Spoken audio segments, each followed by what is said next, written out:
आज दीगर कौमों से सबक लेने की जरूरत है। वो सिख कौम काबिल मुबारकबाद है जिसने अपने गुरुद्वारे को आइडियल बना रखा है।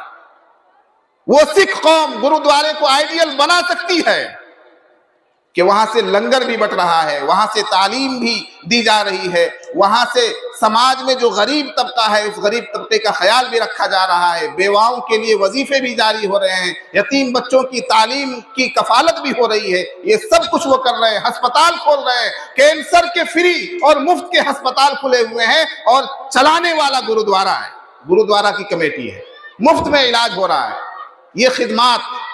ये खिदमात हमारी मस्जिदों से होनी चाहिए थी, लेकिन हमारी मस्जिदें वीरान हैं। हमारे बड़े बड़े लोग, ये अकाबिर, ये उलमा, ये बड़े बड़े मदारिस और तंजीमें चलाने वाले, इनका हाल भी ये है कि भीड़ जमा करते हैं और उस भीड़ के सामने मेरी तरह सिर्फ तकरीर झाड़ते हैं और चले जाते हैं। आज किशनगंज में जमीयत उलमा का बहुत बड़ा इजलास हुआ, महीनों से तैयारी चल रही थी। एक महीने से यूं समझिए कि ढोल पीटा जा रहा था कि वक्फ बिल को यही लोग खत्म करके आ जाएंगे। एक महीने से यहां ऐलान, वहां ऐलान, यहां प्रचार, वहां प्रचार, इसके फोटो के साथ, उसके फोटो के साथ, पूरी सड़कों पर फोटोबाजियां चल रही थी, इश्तिहारात चल रहे थे।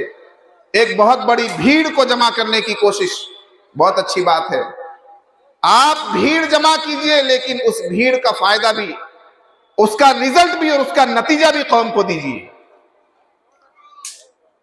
लग तो ऐसा रहा था कि लाखों की तादाद जमा हो जाएगी, लेकिन अफसोस कि मुश्किल से 20 से 25 हजार लोग भी नहीं पहुंचे। लेकिन इससे ज्यादा अफसोस की बात यह है कि उन 20-25 हजार लोगों को भी कोई नतीजा नहीं अख्ज़ करके आए, वो कोई नतीजा हासिल नहीं हुआ। इन जिम्मेदारान मदारिस से, इन तंजीमों के कायदीन से, इन कायदीन मिल्लत से सवाल किया जाए कि आप इतनी बड़ी भीड़ जमा करके क्या पैगाम देना चाहते हैं।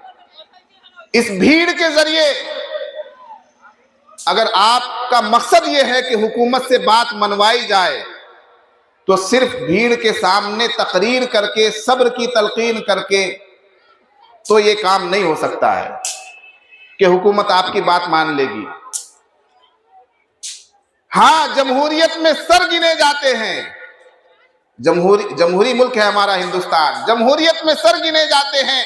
अगर इस 25 हजार की भीड़ को आज की तारीख में हाईवे पर ले जाकर खड़ा कर दिया जाए, रेलवे ट्रैक पर ले जाकर बिठा दिया जाए और मोदी हुकूमत से कहा जाए, नीतीश कुमार से कहा जाए कि ये हमारी कौम, ये 25 हजार लोग, ये 50 हजार लोग रोड से और इस हाईवे से और इस रेलवे ट्रैक से उस वक्त तक नहीं हटेंगे जब तक तुम हमारा ये मसला हल नहीं कर दोगे, जब तक वक्फ बिल वापस नहीं ले लोगे। ये तो एक सूरत हमको नजर आती है। पूरे मुल्क से ज्यादा नहीं, 1 लाख लोगों को आप आवाज दीजिए, आपकी आवाज पर लोग आते भी हैं। 1 लाख लोगों को आवाज दीजिए, दिल्ली बुलाइए और पार्लियामेंट का घेराव कीजिए और वहां जाकर डट जाइए, जम जाइए, बैठ जाइए, भूख हड़ताल कर दीजिए और ये कहिए कि जब तक हमारा मसला हल नहीं होगा हम यहां से हटने वाले नहीं हैं। आपको मैं तशद्दुद में आने की बात नहीं कर रहा हूं कि आपको जाकर वहां पर कुश्ती करनी है, ऐसा नहीं है। जाकर आप सिर्फ बैठ जाइए कि हम नहीं उठेंगे यहां से, हमारे मसाइल हल किए जाए, तब तो भीड़ का कुछ फायदा होगा। लेकिन इतनी बड़ी भीड़ जमा करके, सिर्फ तकरीर करके, सब्र की तलकीन करके, मुसलमानों सब्र करो, सब्र करो, सब्र करो, इससे कुछ होने वाला नहीं है। जलसों में इतनी बड़ी भीड़ आती है, इज्तिमाआत में इतनी भीड़ जमा हो जाती है, इस भीड़ के सही इस्तेमाल की जरूरत है। ऐ जिम्मेदारान, उलमाए किराम, कायदीने मिल्लत, आपको इस वक्त सोच समझ कर फैसले लेने होंगे। इस कौम के एक एक फर्द की तरबियत की जरूरत है, उन्हें संवारने की जरूरत है, तराशने की जरूरत है।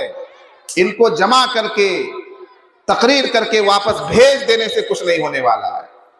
नमाज की तकरीर 2 घंटे नहीं 4 घंटे तक भी आप किसी मुसलमान के सामने नमाज की फजीलत पर तकरीर कर दीजिए, अगर उसको नमाज नहीं सिखाएंगे तो वो नमाज नहीं पढ़ सकता, उसे नमाज नहीं पढ़नी आएगी।